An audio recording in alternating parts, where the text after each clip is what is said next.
갈라디아서 1장 15절에서 17절 말씀. 그러나 내 어머니의 태로부터 나를 택정하시고 그의 은혜로 나를 부르시니가 그의 아들을 이방에 전하기 위하여 그를 내 속에 나타나시기를 기뻐하셨을 때에 내가 곧 혈육과 의논하지 아니하고 또 나보다 먼저 사도된 자들을 만나려고 예루살렘으로 가지 아니하고 아라비아로 갔다가 다시 다메섹으로 돌아갔노라. 아멘. 여러분 사도행전을 읽다 보면 바울이 다메섹 도상, 즉 다메섹으로 가는 길에서 예수를 만나는 일을 기록하고 있는 것을 읽게 됩니다. 그 내용은 사도행전 9장과 22장과 26장에 기록되어 있죠. 사도행전 9장에 기록된 내용과 사도행전 22장과 26장에 기록된 내용은 조금 다른 관점에서 기록하고 있습니다. 사도행전 9장에서 바울이 다메섹 도상에서 예수를 만난 사건은 바울이 아니라 이 사도행전을 쓴 누가의 관점에서 기록하고 있습니다.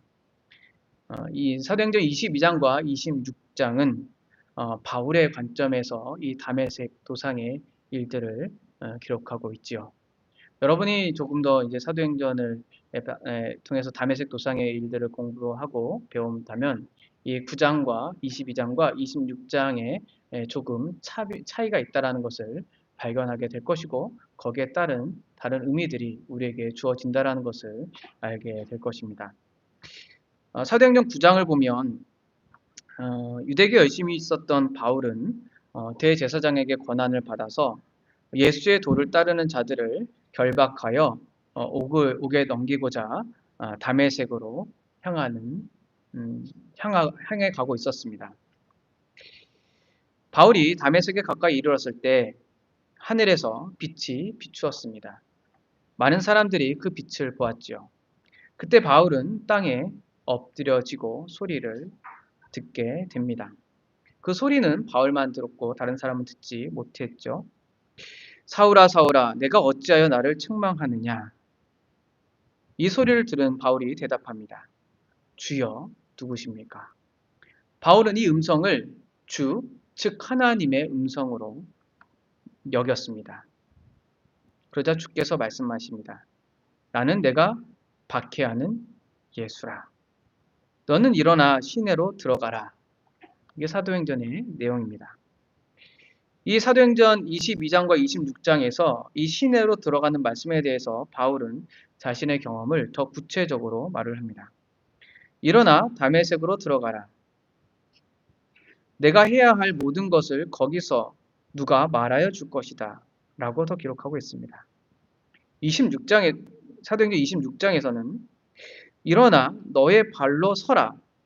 내가 내게 나타난 것은 곧 내가 나를 본 일과 장차 내게 나타난 일에 너로 종과 증인을 삼으려 함이니 이스라엘과 이방인들에게 내가 너를 구원하여 그들에게 보내어 그 눈을 뜨게 하여 어둠에서 빛으로 사탄의 권세에서 하나님께 돌아오게 하고 제사함과 나를 믿어 거룩하게 된 무리 가운데 기업을 얻게 하리라 라고 말하고 있습니다. 조금 다르죠?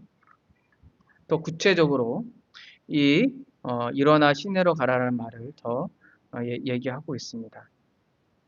다메섹 도상 사건으로서 바울은 유대교에 열심히 있었던 바울은 그리고 하나님을 박해했던 바울은 그곳에 돌이켜 그리스도의 복음을 전하는 자로 살아가게 됩니다.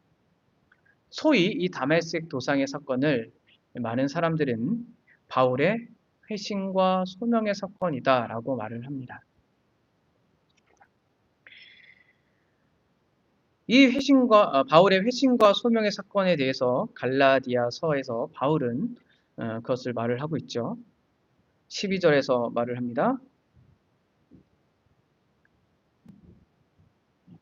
내가 전한 복음은 사람에게서 난 것도 아니요 배운 것도 아니고 오직 예수 그리스도의 계시로 말미암은 것이다.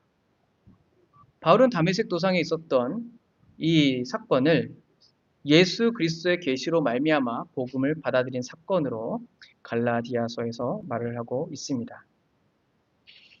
이 바울이 이 복음을 예수 그리스도로 말미암은 사건으로 말한 것은 복음의 근거가 사람에 근거하지 않고 하나님께 근거한다라는 것을 말하기 위해서였습니다. 바울은 이 하나님의 계시로부터 말미암은 복음의 기원에 말한 이후에 자신의 삶을 이야기하기 시작합니다. 우리가 지난주에 함께 나누었지요.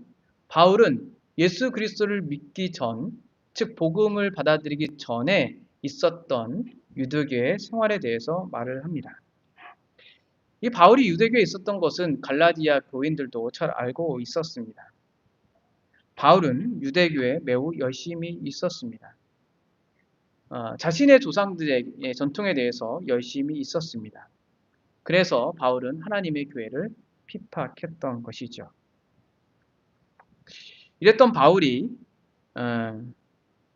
복음을 받아들이게 된 것에 대해서 오늘 15절에서 17절에서 말을 하고 있습니다. 한 문장입니다. 저의 표현으로 한번 더 읽어드리겠습니다.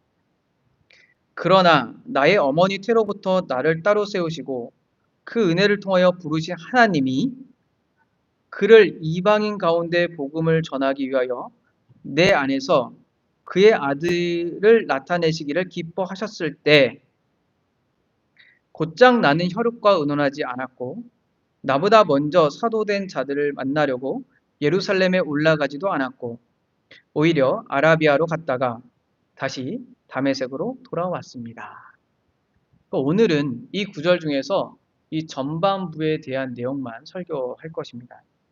그 후반부는 다음 주에 하도록 하겠습니다.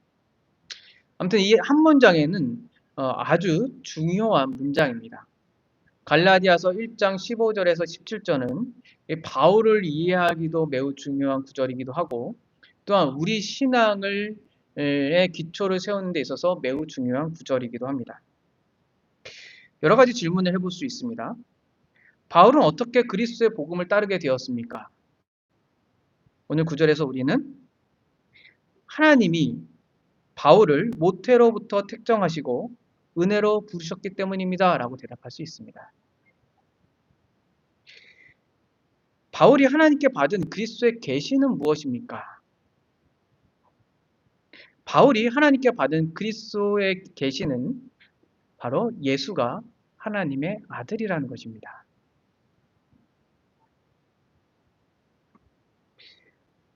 하나님께서 바울을 부르신 목적과 예수를 하나님의 아들이라고 계시하신 목적은 무엇입니까? 이방인들에게 하나님의 아들을 전하기 위해서였습니다. 그렇다면 바울이 하나님의 부르심 목적을 어떻게 증명하였습니까? 바울은 하나님이 계시하신 내용을 그 목적을 즉각적으로 순종함으로써 증명하였습니다. 이 내용 가운데 아마 전반부는 몇 가지 질문 중에서 이렇게 될 것 같습니다. 바울은 어떻게 그리스도의 복음을 따르게 되었는가? 그리스도의 복음을 따른 바울이 알았던 복음의 내용은 무엇인가? 그리고 복음을 믿은 바울에게 주어지는 소명, 즉 그 하나님의 목적은 무엇인가에 대해서 살펴볼 수 있을 것 같습니다. 먼저 바울은 어떻게 복음을 받아들이게 되었는가에 대해서 살펴보도록 하겠습니다. 바울의 회심과 소명은 전적으로 하나님께서 주도하신 일이다라고 말할 수 있습니다. 바울은 다메섹 도상에서 예수를 나타내신 것을 하나님의 부르심이라고 오늘 본문에서 이해하고 있습니다. 15절이죠. 내 어머니의 태로부터 나를 택정하시고 그의 은혜로 나를 부르신 분이 이가 이렇게 되어 있죠. 즉 하나님이라는 거죠. 내 어머니의 태로부터 나를 택정하시고 그의 은혜로 부르신 분은 바로 하나님입니다. 바울은 하나님의 은혜로 자신이 부름을 받았다라고 이렇게 이해하고 있었습니다. 이 바울이 하나님께서 자신을 어머니의 태로부터 부르셨다라는 표현은 마치 구약의 선지자와 같이 하나님께서 자신을 부르셨다라는 것을 담고 있습니다. 이사야서를 보면 이사야가 이렇게 말을 하죠. 여호와께서 태에서부터 나를 부르셨고 내 어머니의 복중에서 나의 이름을 기억하셨다라고 말합니다. 예레미야는 뭐라고 합니까? 하나님께서 예레미야 선지자에게 말을 합니다. 내가 너를 모태에 짓기 전에 너를 알았고 너의 배에서 나오기 전에 너를 성별하였고 너를 여러 나라의 선지자로 세웠다라고 하나님께서 예레미야 선지자에게 말했습니다. 그러니까 바울은 이 구약의 선지자와 같이 하나님께서 나를 부르셨다라는 것입니다. 특별히 사도로 부르신 것은 구약의 선지자가 하나님의 말씀을 전한 것 같이 자기도 복음을 받아들이도록 부르셨다라고 이해한 거죠. 특별히 그의 과정 속에서 보면 여기 특별한 단어가 있죠. 그의 은혜로 나를 부르셨다라고 표현하고 있습니다. 이것은 내가 예수를 만나기 위해서 어떠한 일도 하지 않았습니다라는 의미를 담고 있는 것이죠. 바울은 하나님의 이 사도의 부르심을 받기 위해서 어떠한 노력도 하지 않았다라는 것을 담고 있습니다. 여러분 사도행전에 있었던 이야기들을 다시 한번 생각해 보십시오. 바울은 다메섹의 길을 가고 있었습니다. 왜 가고 있었습니까? 예수를 만나기 위해서 가고 있었나요? 아닙니다. 하나님의 부르심을 받기 위해서 가고 있었나요? 아닙니다. 아니 다른 사도들과 같은 그 위치에 처하기 위해서 다메섹 도상에 가고 있었습니까? 아니죠. 예수를 그리스도로 믿는 사람들을 잡아다가 옥에 가두기 위해서 다메섹으로 가고 있었습니다. 바울이 한 것은 그거밖에 없었어요. 한 게 없었어요. 그런데 그때 빛이 일어나고 음성이 일어납니다. 바울이 한 게 뭐가 있죠? 없습니다. 바로 내가 예수 그리스도의 계시로 말미암아 복음의 부르심을 받은 것은 내가 한 것이 없다. 바로 하나님의 부르심이다. 그걸 우리는 뭐라고 말하냐면 은혜라고 말을 합니다. 은혜. 내가 한 것이 아니라 하나님께서 나에게 하셨다. 하나님의 주도권을 표현하는 표현이 바로 여기서 은혜입니다. 자신은 하나님의 부르심을 받기에 합당치 않은데 하나님께서 나를 부르셨다라는 것이죠. 사람들은 이 택정하심, 소위 선택글이라고 하죠. 그리고 하나님의 은혜, 내가 아무것도 하지 않았다라는 이 교리에 대해서, 이 말에 대해서 많은 오해와 왜곡과 변질적인 이해를 갖고 있습니다. 하나님의 선택은 내가 어떤 것도 하지 않아도 된다라고 받아들입니다.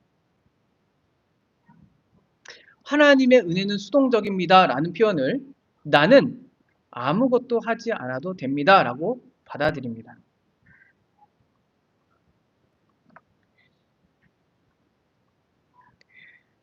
맥락적으로 본다면 복음을 받아들이는 일은 자신의 열심이나 자원함이 아니라 하나님의 주도적인 일로서 복음을 받아들였다라고 말할 수 있습니다. 그러나 인간의 어떠한 행동도 없었다라고 말하기는 어렵습니다. 왜냐하면 우린 모두가 바울과 같지 않기 때문에 그렇습니다. 자, 이후의 내용들을 본다면 하나님께서는 복음을 부르시고 바울을 어떻게 했죠? 이방인들에게 복음을 전하기 위하여 부르셨다고 하고 있어요.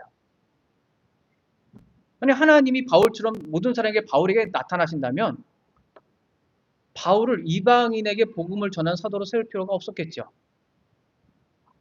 다 길 가다가 하나님 만나면 되잖아요. 바울처럼. 근데 하나님은 바울을 이방인에게 복음을 전하는 사도로 세우셨습니다. 그러니까 이게 말이 안 되는 말이 되는 거죠. 모두가 바울과 같이 하나님께 음성을 듣겠다. 나 하나님의 은혜가 떨어지기를 바라겠다. 교회 가다가, 어디 가다가, 뭐 하다가, 갑자기. 그럼 하나님께서 바울을 사용할 일은 없었을 겁니다. 사울을 세울 필요도 없었겠죠. 우리는 본문에서 바울에게 나타난 하나님이 어떠한 의미, 어떠한 분이신가에 초점을 맞춰야 됩니다. 우리는 복음을 듣기 위해서 교회에 나와야 됩니다. 말씀을 들어야 합니다. 우리는 복음을 듣기 위해서 열심을 가져야 합니다. 그러나 우리가 복음을 진짜로 받아들이게 되면 고백합니다. 하나님의 은혜였습니다. 공통적인 고백입니다. 내가 아무것도 안 했나요? 난 성경 읽고 기도했습니다. 나는 교회 왔습니다. 그런데 말을 합니다. 하나님의 은혜입니다. 내가 한 것이 없습니다. 그럼 내가 아무 행위도 안 했다는 말인가요? 아니죠. 말씀 보고 기도하고 교회 와서 하나님의 말씀을 듣고 공부도 했습니다. 그런데 말을 합니다. 하나님의 은혜입니다. 왜 이렇게 말을 하죠? 복음을 받아들이는 것은, 복음을 믿는 것은 하나님의 일이 아니고서는 불가능하다는 것을 비로소 알았기 때문입니다. 선택과 은혜 교리에 매우 헌신했던 스펄전 목사님은 말을 합니다. 많은 교회의 영혼을 차갑게 하여 복음의 값없는 초대에 생략하고 예수를 믿는 것이 죄인의 의무라는 사실을 부인하게 만들었다.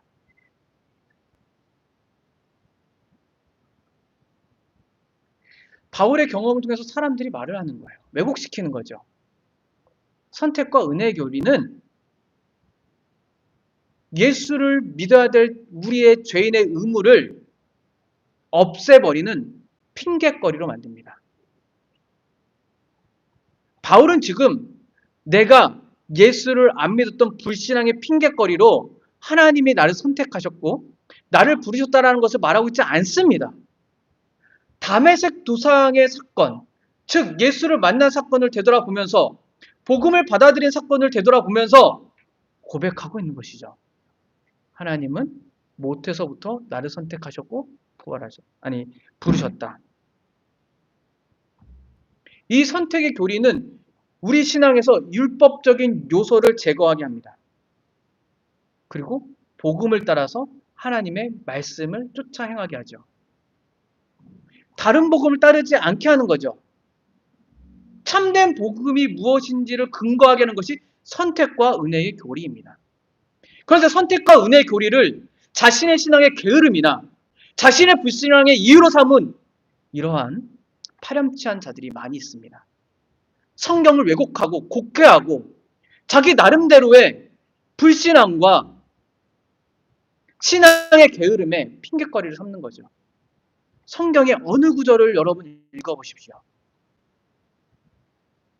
자신의 맥락 속에서 이해하지 마시고 성경의 맥락과 성경의 가르침을 통해서 선택과 의의 교리를 생각해 보십시오. 그렇다면 더 열정적으로 나아갈 수 있을 것입니다. 칼빈주의는 절대로 열정이 없는 사람들이 아닙니다. 칼빈이 열정이 없지 않았어요.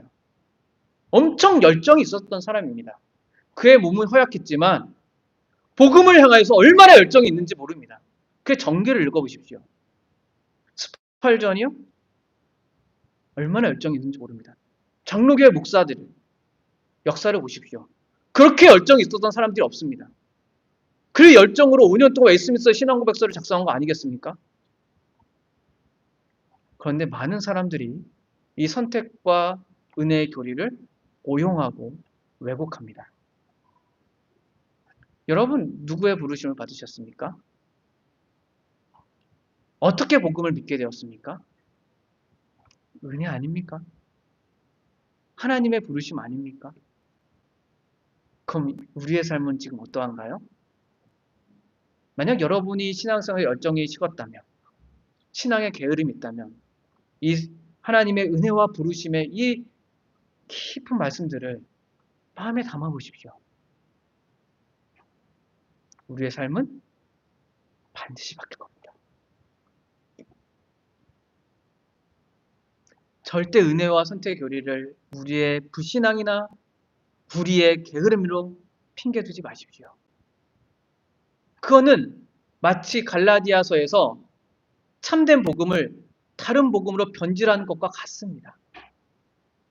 참된 복음은 하나님의 부르심과 은혜 가운데 서서 그 넘치는 은혜 가운데 그 하나님의 자비로운 부르심 가운데 우리의 신앙, 우리의 삶을 이뤄나가는 것입니다. 그렇다면 이 하나님의 은혜와 부르심을 받은 사람들이 담고 있는 복음의 내용은 무엇입니까? 쉽게 말한다면 바울을 부르신 하나님께서 나타내신 이 계시, 그리스도의 계시는 무엇입니까? 예수 그리스도의 계시는 무엇입니까? 하나님은 바울에게 예수가 하나님의 아들이라고 계시하셨습니다. 이게 12절에서 나온 계시의 내용이에요. 12절에서 뭐라고 말을 합니까? 내가 복음을 받아들인 것은 예수 그리스도의 계시로 말미암았다. 그러면 26절에서 뭐라고 말을 합니까? 그 아들을 그를 내 속에 나타나시기를 기뻐하셨을 때 바울은 이 예수가 하나님의 아들이라는 계시가 자기 속에서 나타났다라고 표현하고 있습니다. 이 표현만 보면 바울이 매우 주관적으로 예수를 하나님의 아들로 안 것처럼 표현하는 것 같아요. 그래서 이 구절을 놓고서 어떤 사람들은 이렇게 말을 합니다. 예수를 하나님의 아들로 아는 것은 매우 신비적이고 초자연적인 일들이 그의 정신이나 어떠한 이 심리적인 상황 속에서 일어나는 것이다. 혹은 환상 속에서 일어나는 것이다. 그래서 그 환상과 종교적인 그 황홀경에 빠지려고 노력하는 사람들이 있어요. 아니면 그런 신앙에 추구합니다. 나는 늘 그 그리스도의 그 은혜 속에 황홀한 곳에서 살아간다. 제가 좀 과정적으로 말했죠. 느슨하게 말해볼까요? 우리는 늘 그 그리스도의 은혜가 늘 머무르는 그 은혜를 내가 느끼며 살아간다. 느끼지 않으면 난 하나님이 함께 있는 것 같지 않다. 예수님이 하나님의 아들인 것을 나는 잘 느껴지지 않는다. 느슨하게 말하는 겁니다. 강력하게 말한다면 기도를 열심히 해서 그것을 막 경험하려고 하죠. 바울이 그렇게 하나님의 계신 예수를 하나님의 아들로 알았나요?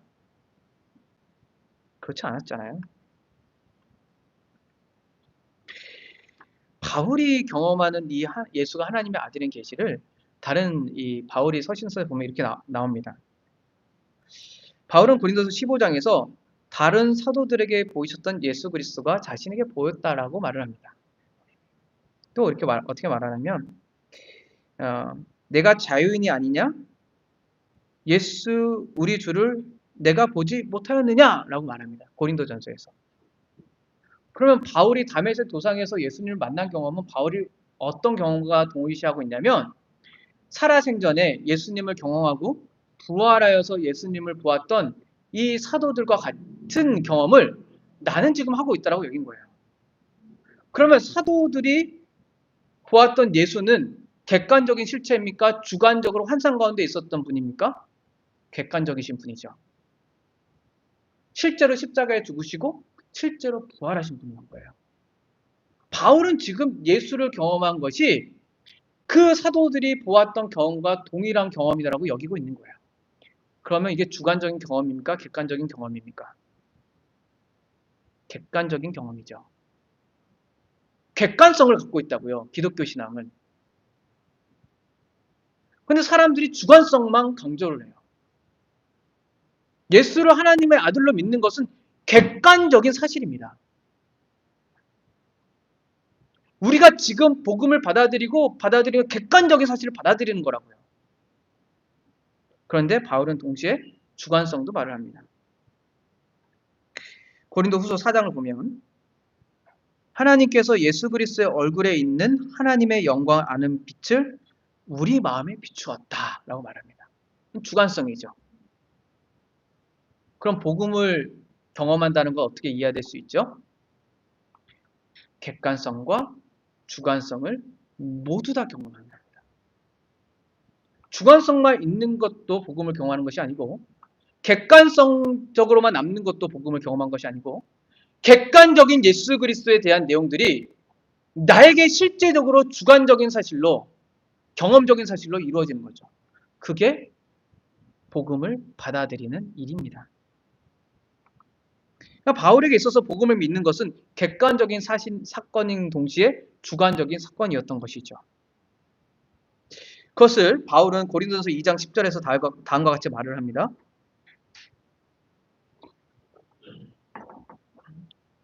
한번 읽어보죠.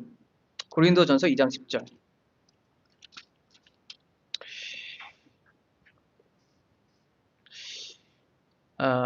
고린도전서 2장 10절을 읽어봅니다. 읽어보겠습니다. 오직 하나님이 성령으로 이것을 우리에게 보이셨으니 성령은 모든 것, 곧 하나님의 기쁜 것까지라도 통달하시느니라.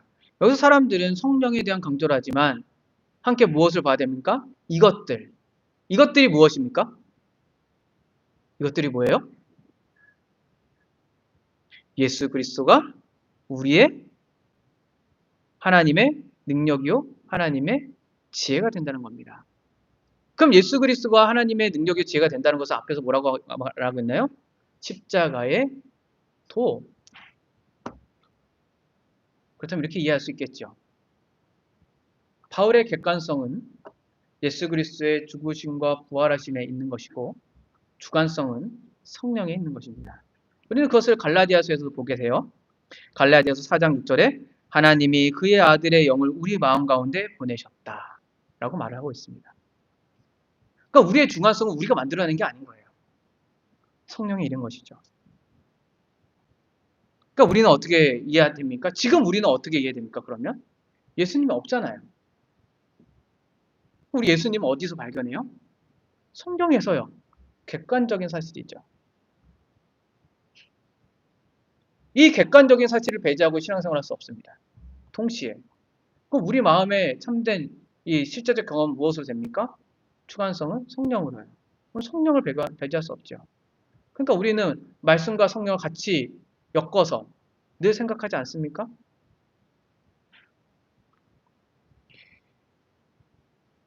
성경을 통해서 우리에게 알려진 객관적인 예수 그리스도는 객관성은 뭐예요? 이 의미가 도대체 어떤 의미인가를 살펴보는 거잖아요. 그리고 예수님이 누구인지를 아는 거잖아요. 주관성은 뭡니까? 내가 그것을 어떻게 받아들였냐라는 거죠. 이 두 가지를 분리하는 것은 참된 복음에서 멀어져 나가는 겁니다. 기독교는 종교성을 가지지만 점집은 아니에요. 목사는 점장이가 아닙니다. 저는 사실은 앞에 예언할지도 모르고 여러분들이 어떻게 될지도 잘 몰라요. 위로할 수 있죠. 여러분, 하나님께서 돌봐주실 겁니다. 이 약속의 근거에서 하는 말이지 제가 뭐 어려운 상황이 일이 술술 풀릴 겁니까? 라는 어떠한 점쟁이 같이 그렇게 말하는 게 아니에요. 근데 많은 성도들은 그런 거 원해요. 목사에게. 목사가 할 수 있는 건 뭐예요? 성경을 가르치고 기도하여서 성경의 약속들이 그들에게 적용되는 것이죠. 예수 그리스도를 믿음으로. 목사는 무당이 아닙니다. 권사님도 무당이 아니고 장로님도 무당이 아니에요. 기독교는 점집이 아니에요. 근데 많은 사람들이 기독교를 점집으로 만들고 있어요. 객관적인 사실을 너무나 하대시하는 거죠. 예수 믿을 때만 객관적인 사실을 받아들이고 그 다음부터는 점집으로 만들어버립니다. 그리고 본인도 점집 같은 신앙을 추구하죠. 바울이 그랬습니까? 예수님이 그랬습니까? 사도들이 그랬습니까? 어느 한 구절은 그런 구절이 있죠. 그런 게 없다라는 게 아니에요. 하지만 기독교를 그렇게 만들어버리면 안 되죠.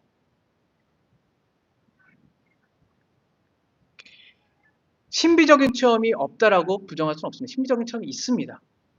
그러나 신비적인 체험을 추구하지는 않습니다.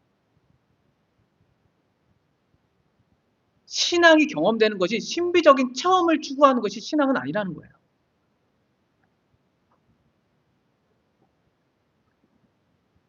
객관적인 예수 그리스도가 실제적으로 나에게서 경험되는 것이 기독교입니다. 요즘 하나님의 음성을 듣는 일들, 예언들, 다 좋아요. 그러나 그 방향을 계속 추구하다 보면 참된 복음에서는 멀어질 겁니다.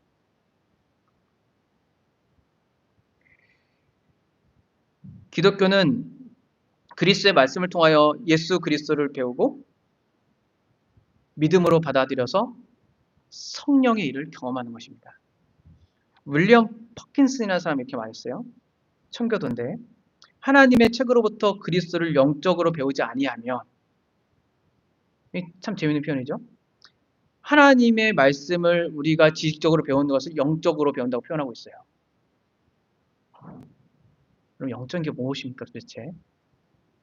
신자들은 사람들이 수수께끼를 말하듯이 자기가 말하는 것이 무엇인지 알지 못하는 채 아침 기도를 말했던 것처럼 하나님의 말씀을 말할 것이다. 무슨 배우지 않으면, 그리고 이것에 대해 배운다는 게 뭐예요? 지성과 이성을 사용하지 않고 배울 수 있습니까? 신비주의자들은 기도로 배운다고 하잖아요. 아니에요. 이성과 지성을 통해서 기도하면서 배우는 거예요. 그게 영적인 배움이에요. 그 배움이 없다면 하나님의 말씀을 아침에 한 말을 저녁에 한 말로 바꿀 것이다. 내가 아침에 무슨 기도를 했는지 알지 못했듯이 성경의 말씀을 내 마음대로 풀어낼 것이다. 그건 주관성이 아니라 하나님과 말씀과 상관없는 나의 경험이다라는 말이에요. 기독교는 그런 게 아니다라는 거죠. 말씀을 배우고 그 가운데 말씀이 내 안에서 실제적으로 이루어지는 것들을 경험하는 것이 기독교인입니다.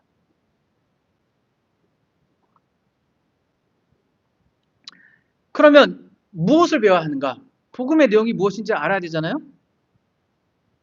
오늘 본문에서는 한 가지를 배울 수 있습니다. 예수가 하나님의 아들이라는 사실입니다. 근데 이것은 너무 중요한 내용이에요. 예수가 하나님의 아들입니다. 자, 가만히 생각해보자. 다메섹 도상에 가는 길을 생각해 봅시다. 바울은 왜 다메섹으로 가려고 했죠? 그리스도인들을 잡으려고. 그럼 바울은 왜 그리스도인들을 잡으려고 했죠? 유대교에 열심히 있어서. 유대교에 열심히 있었던 바울은 이 그리스도인들의 모임인 교회가 하나님의 교회라는 사실을 인식하지 못했습니다. 그러면 생각해봅시다. 그러면 이 하나님의 교회라고 바울이 인식하지 못했던 이유는 뭐죠? 자신의 율법 때문에. 그렇죠? 율법을 통해서 보니까 예수가 죽은 것은 십자가에 달려 죽은 예수였죠. 율법에 따르면 뭐죠? 저주받은 사람이었죠.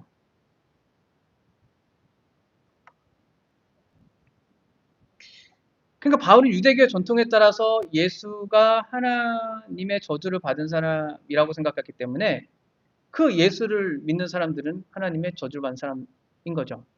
혼탁해 하는 거죠. 자기 예수는 이해가 안 되는 거예요. 그럼 바울은 예수가 십자가에 죽었다 부활하셨다라는 것을 알았을까요? 몰랐을까요? 알았죠. 그들을 때려 죽은 거는 예수가 십자가에 죽고 부활하신 사람들이 모여 있는 사람들을 잡으러 간 거잖아요. 그들의 내용을 모르고 바울이 잡으러 갔을까요? 넌센스죠. 알았죠. 바울은 예수가 십자가에 죽고 부활했다는 사실을 알았어요. 그렇게 사람들이 모여서 무리를 짓고 있는데 그들이 뭘 하는지 모르고 그냥 때려잡습니까? 말도 안 되죠. 소위 교회가 이단이라고 결정할 때 그들이 뭘 믿고 있는지를 알지 못하고 야 저게 이단이라 찍으면 다 때려잡아서 이단이라고 말하면 이단이 됩니까? 안 되잖아요. 그들이 뭘 믿고 있는지 뭐가 문제인지 살펴봐야지 그 모임이 잘못된 것을 고치든지 시정하든지 그들의 경계하든지 권계할 거 아니에요. 너무 바울이 예수 그리스도의 죽음과 부활을 몰랐다. 너무 이상한 말이죠.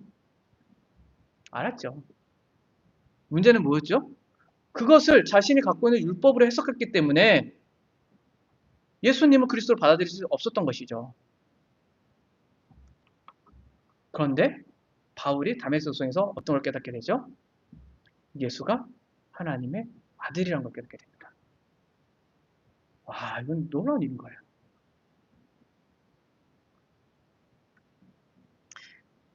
하나님의 아들이 예수님이? 하나님의 아들이 예수님이야? 그럼 어떻게 해야 되죠? 십자가에 죽은 그 예수가 하나님의 저주받은 사람인가?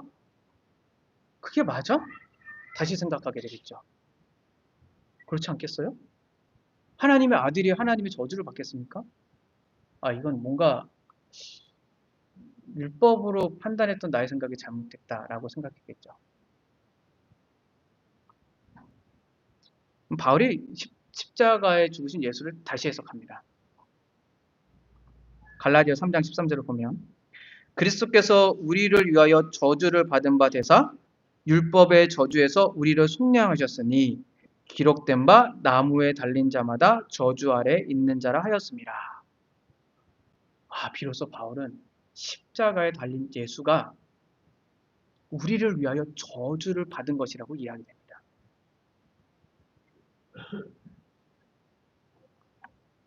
이 바울이 이해한 십자가의 죽음은 하나님의 아들이 구원을 이룬 종말론적 사건이었어요. 유대인에게 하나님의 아들은 마지막 시대에 오는 분으로서 하나님의 언약 백성만이 아니라 언약 밖에 있는 사람들도 구원하실 분으로 이해했습니다. 어떻게요? 이스라엘 회복하여서 이스라엘 중심으로 새 역사를 시작하면 이방인들이 이 이스라엘 가운데 포함됨으로써 하나님께서 구원을 이룬다고 생각했던 거죠. 그런데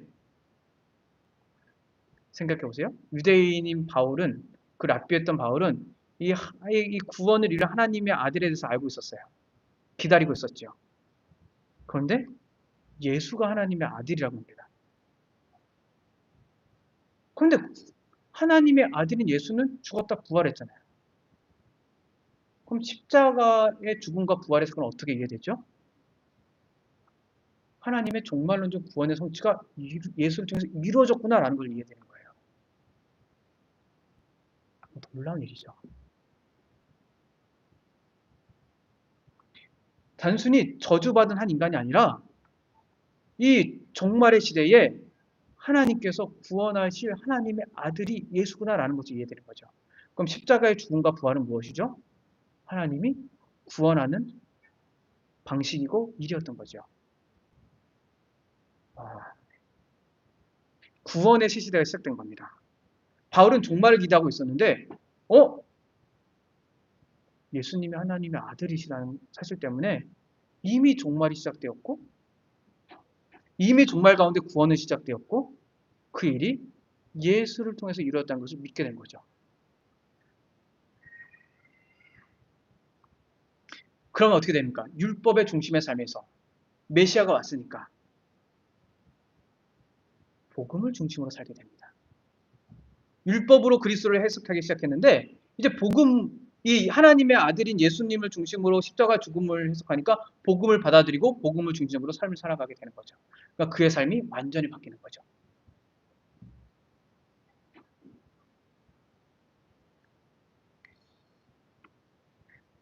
이 바울에게 하나님의 아들이라는 것은 단순히 종말론적 사건뿐만 아니라 그분이 바로 선지하셨다라는 의미를 담고 있습니다. 제가 지금 설교를 앞으로 가고 있는 거예요. 하나님 아들을 이해할 때. 갈라디아 4장 4절에서 이렇게 말합니다. 때가 참에 하나님이 그의 아들을 보내셨다. 그럼 뭐예요? 원래 하나님이 계셨다. 하나님의 아들이 존재하셨다라는 말이죠. 보냈다는 건 존재하신 분이 하나님의 아들을 존재해서 하나님의 아들을 하나님이 보내셨다는 말이죠. 그러니까 구원의 성취자로서 예수는 이미 이 세상에서 존재하신 분으로서 바울은 알고 있었던 거예요. 그게 하나님의 아들입니다. 하나님의 아들이, 즉 하나님이십니다. 쉽게 말한다면. 태어나기부터 존재했던 인간은 없으니까요. 하나님밖에 없죠. 하나님이셨던 그 하나님이셨던 그분이 인간이 되셔서 십자가에 죽으시고 부활하셨다라고 이해한 것이죠. 그러니까 바울은 다메섹 도상에서 있었던 사건을 통해서 예수가 뭐가 돼요? 주가 되는 거예요. 가만히 생각해보세요. 다메섹 도상에서 빛이 일어났을 때 바울이 뭐라고 말하죠? 주여! 이렇게 말해요. 주여. 이 주여라는 표현은 유대인이 누구에게만 사용하는 표현이에요? 하나님. 그러면 바울에게 예수는 누군 거예요? 하나님으로 인식이죠. 네가 핍박한 예수다. 하나님의 아들인 그분은 하나님이십니다. 그러면 십자가에 달렸을 때 그분은 하나님이셨습니까? 아니면 하나님이 아니셨습니까? 하나님이셨죠. 동시에 무엇이었습니까? 사람이셨죠. 그럼 성경을 보세요.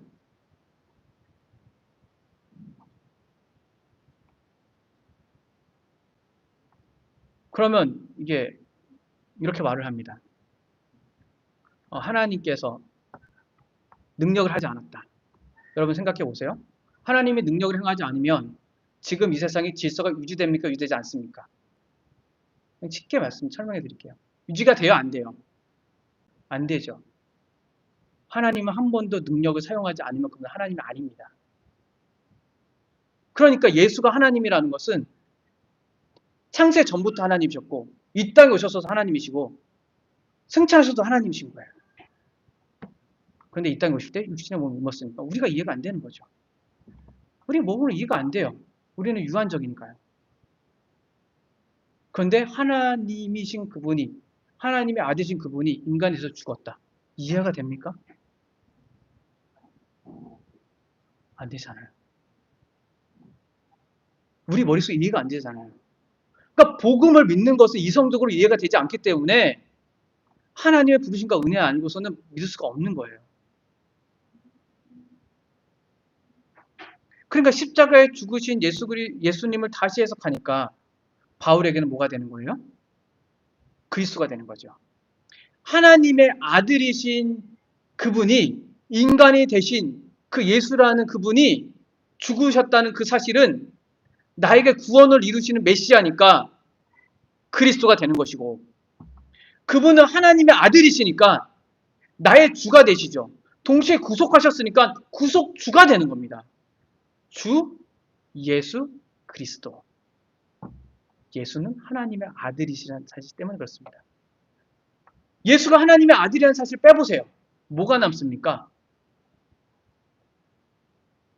뭐가 남아요?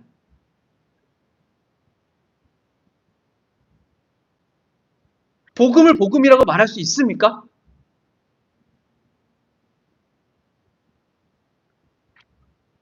예수는 하나님의 아들이세요. 절대 이 사실을 빼먹는다면 이렇게 말하겠습니다. 나 예수님의 죽으심과 부활하심 믿어. 예수님 누구신데요? 말을 못해요. 복음을 믿는 겁니까? 그 사람이 믿는 복음이 어떤 복음인지 알 수가 없어요. 복음을 받아들이기 전에 바울이 알았던 그 복음인지 핍박하고 받아들였던 그 상태로 받아들였던 것인지 아니면 실제로 그 사람이 복음을 받아들였던 것인지 알 수가 없다고요. 복음의 내용은 무엇입니까? 예수님께서 죽으시고 부활하셨다는 것이죠. 그러면 예수님은 누구십니까? 까지 얘기해야지 진짜 복음을 아는 것이 됩니다. 우리가 마가복음을 다 공부했죠? 마가복음의 핵심 내용이 무엇입니까? 하나님의 아들 예수 그리스도. 여러분, 예수님은 하나님의 아들로 믿으십니까? 아멘. 그래야 복음이 되는 거예요. 그래야 우리 주가 되는 것이고, 그래야 우리 그리스도가 되는 것이라고요. 예수님이 하나님의 아들이라는 것을 명확하게 하지 않으니 예수가 그리스도가 안 되고 예수가 우리 주가 안 되는 거예요. 그게 스쳐 지나갈 내용이 아니라 우리 신앙의 굳건히 둬야 될 기반인 거예요. 늘 우리는 예수님께서 우리 죄를 위해 죽으셨으나 부활하셨습니다 말을 합니다. 근데 예수님이 누군지 몰라요. 만약에 예수님이 하나님이시라면 감히 우리가 예수님을 향하여 어떻게 대하겠습니까? 당연히 따라가는 삶을 살겠죠. 복음을 중심으로 말씀을 따라간다. 예수가 하나님이 아들이기 때문에 우리는 복음을 믿고 따라간다. 무슨 말이에요? 같은 말이잖아요. 하나님의 말씀을 따라간다. 복음을 믿고 따라간다. 다른 게 뭐가 있어요? 인간의 잔머리를 쓰니까 이게 다른 걸로 보여지잖아요.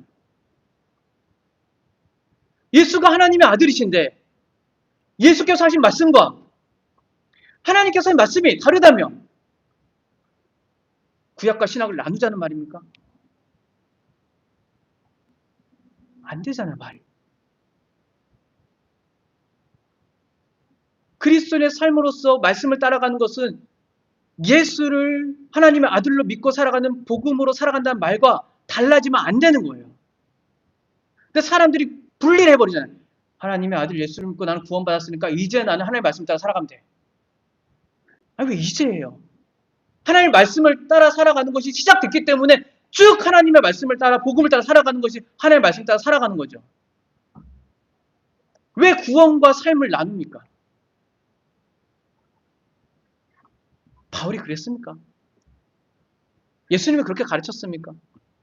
어느 사도가 그렇게 가르쳤습니까? 그런 적이 없어요.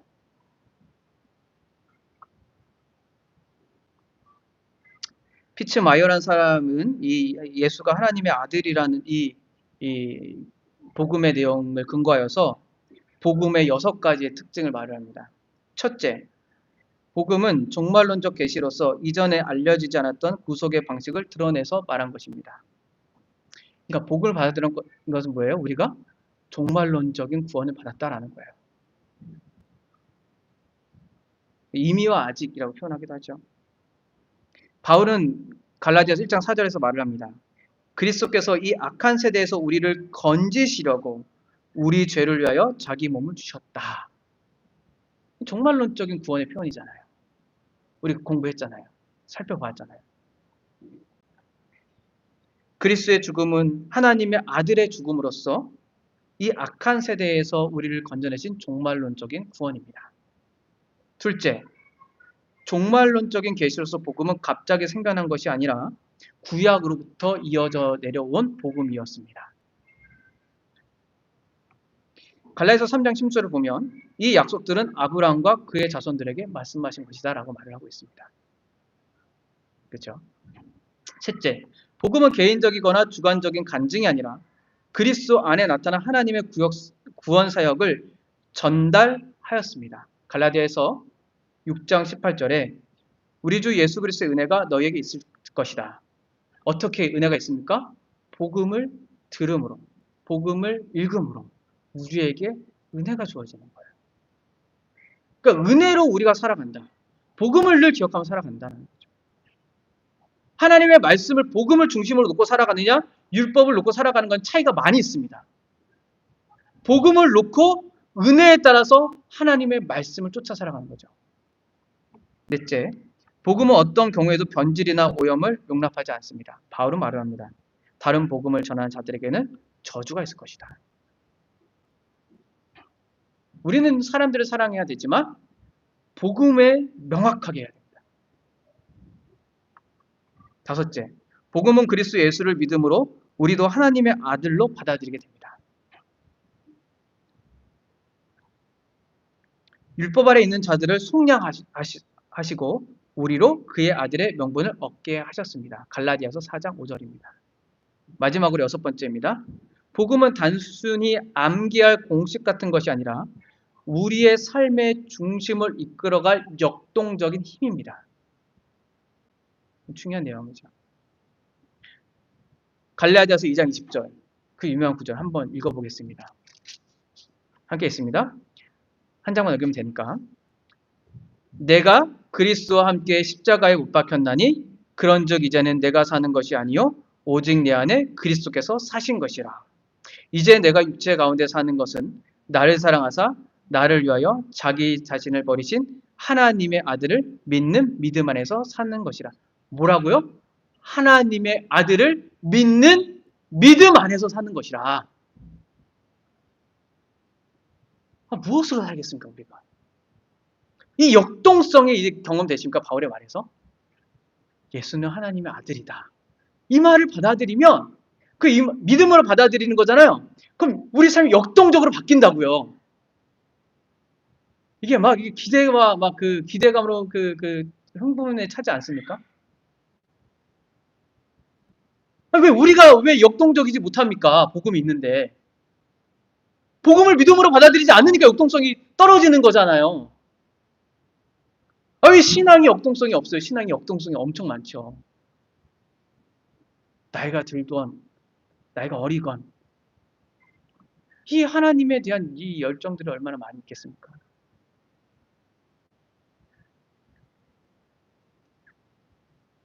바울이 하나님께서 이렇게 바울에게 하나님에 대한 계시를 말한 이유는 목적은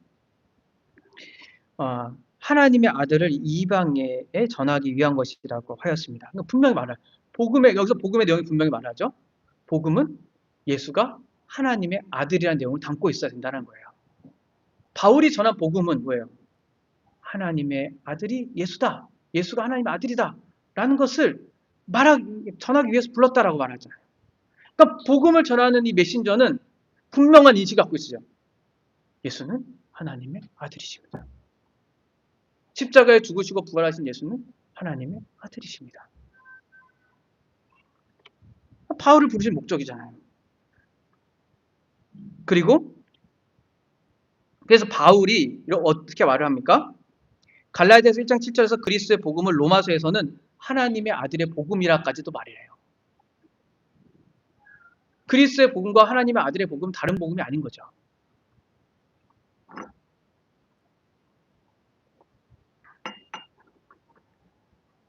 이 복음을 바울은 이방인들에게 전했습니다. 이 목적에 따라서. 바울은 로마서 11장 13절에서 이방인의 사도인 자신의 직분을 영광스럽게 여긴다고 말했어요. 이것은 바울이 자신이 다른 사도가 안 한 것을 내가 했기 때문에 영광스럽게 여긴 것이 아닙니다. 바로 하나님의 부르심의 목적에 부합했기 때문에 영광스럽게 여겼던 것이죠. 그러니까 우리 자신의 삶을 영광스럽게 여기는 건 뭐냐면 하나님의 부르심 목적을 생각해 보시면 영광스럽게 됩니다. 그리스도인들이 이렇게 이렇게 자존감이 낮출 필요가 없어요. 복음에 따라서 그 부르심에 따라 살면은 그냥 난 영광스러운 직분을 얻었다고 생각하면 돼요. 목사, 권사가 아니라 성도라는 그 직분이 영광스러운 겁니다. 다른 찾지 마세요. 그냥 영광스러워 됩니다. 얼마나 자존감이 회복됩니까?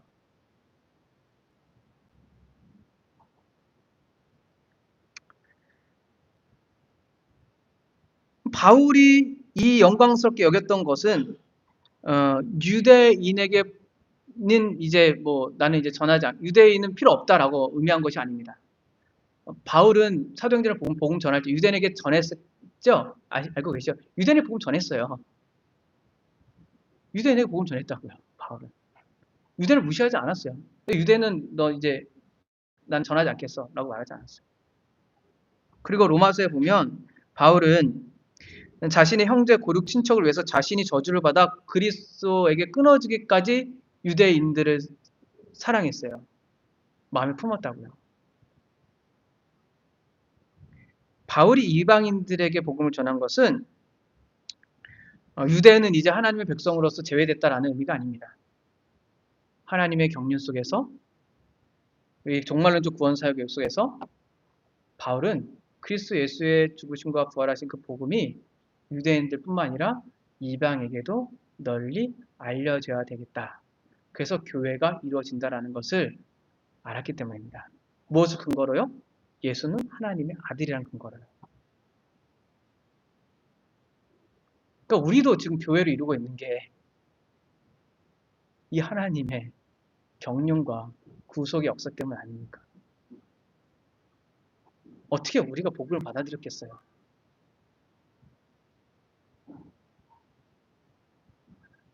따라서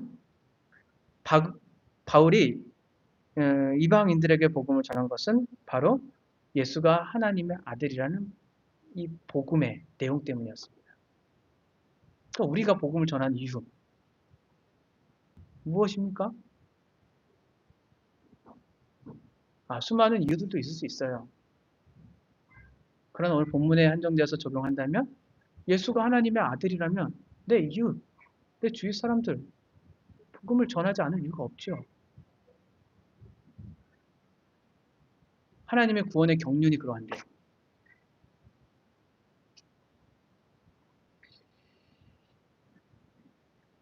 바울은 정리를 하자면 오늘 본문의 주요한 이 단어들이라고 생각한다면, 강조돼야 될 주요하다는 이 강조돼야 될 단어에 대해 생각한다면 이 때와 하나님이라는 말입니다.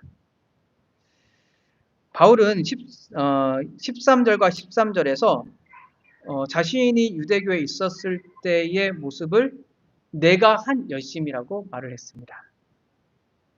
그러나 더 있죠. 15절. 그러나 내가 다메섹 도상에서 예수 그리스도를 만난 일은 하나님께서 하신 일이라고 말할 수 있습니다. 이렇게 말할 수 있을 것 같아요.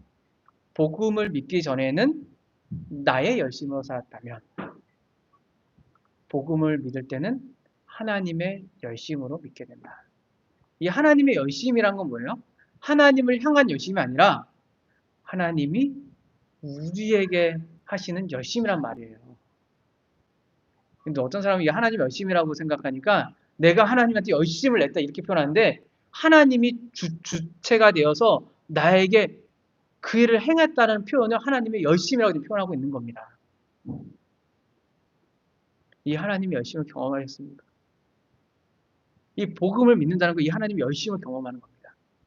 열정적으로 우리를 부르시고 열정적으로 은혜를 베푸시고 열정적으로 예수가 하나님의 아들이라는 복음을 우리에게 제시하시고 열정적으로 우리가 살아가는 목적을 제시하는 그 하나님의 열정을 경험하셨습니까? 복음을 믿는다는 건 이 열정의 하나님을 경험하는 거예요.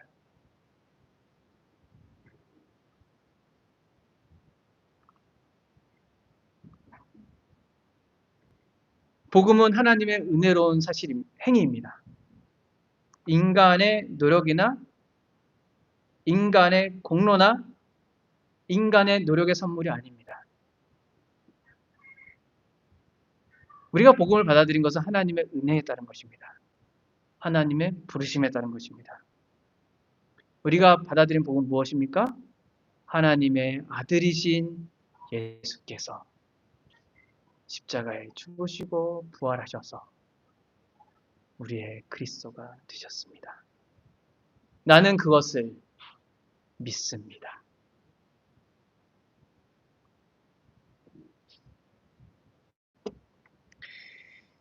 바울은 로마서 10장 2절에서 말을 합니다. 내가 증언하노니 그들이 하나님께 열심히 있었으나 올바른 지식에 따르는 것이 아니라 하나님의 의를 모르고 자기의 의를 세우려고 힘써 하나님의 의에 복종하지 아니하였느냐.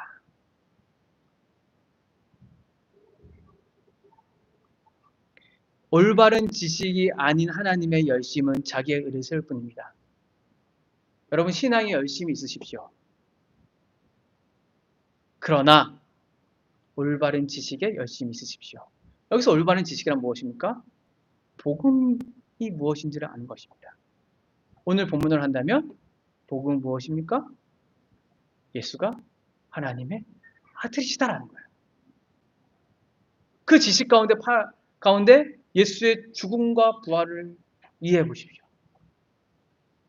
그리고 예수의 죽음과 부활이 어떤 의미인지를 생각해 보십시오. 그리고 그 의미가 지금 나에게는 어떠한 삶의 의미가 있는지를 생각해 보십시오. 그리고 하나님의 목적을 생각해 보십시오. 하나님의 열심이 있는 사람이 복음에 대한 지식이 없다면 이전의 바울과 같습니다. 바울도 하나님이 열심히 있었어요. 하나님께 율법에 따라서 아무리 성경을 읽어도, 아무리 기도를 해도, 아무리 성경대로 살려고 해도 자신의 열심으로 자신의 의만 쌓일 뿐입니다. 거기에 구원이 없어요. 오직 하나님의 열심으로 나타난 예수 그리스도, 하나님의 아들이신 예수 그리스도 그분의 사역을 믿을 때만 우리에게 놀라운 소망과 은혜가 있는 것이죠. 참다운 하나님의 열심이 생기는 것이죠. 바른 복음은 하나님의 은혜를 깨닫게 합니다. 그래서 신앙이 열심히 있어도 하나님 은혜 때문에 늘 겸손합니다. 이렇게 말을 하겠죠. 하나님의 은혜로운 부르심으로 하나님은 저를 부르시고 오늘날 내가 지금 여기에 있습니다. 그것은 하나님의 기쁘신 뜻이었습니다. 하나님의 기쁘신 뜻대로 하나님의 은혜로우신 부르심에 따라서 오늘 나는 십자가에 달려 죽으신 예수를 하나님의 아들로 믿고 살아갑니다. 이제 내가 사는 것은 하나님의 아들을 믿는 믿음 안에서 사는 것입니다. 기도하겠습니다. 거룩하신 하나님,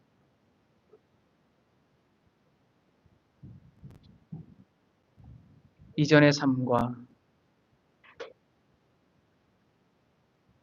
이후의 삶이 다른 것은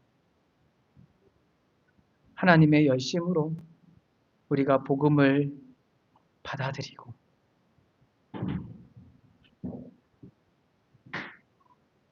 예수 그리스도를 하나님의 아들이요 그리스도라고 그리고 우리의 주라고 믿기 때문입니다.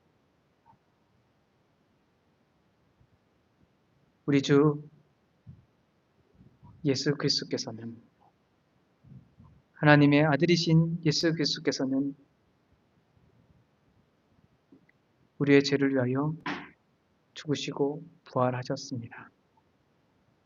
이 놀라운 복음의 소식을 우리에게 들려주셔서 감사합니다. 이제 우리는 악한 세대 속에서도 구원을 받고 건짐을 받아 새 생명을 가지고 하나님 앞에 살아갑니다. 하나님의 아들을 믿는 믿음 안에서 그 예수의 복음 안에서 그리스도의 복음 안에서 하나님의 아들의 복음 안에서 살아갑니다. 그 은혜에 감사드립니다. 예수 그리스도의 이름으로 기도합니다. 아멘.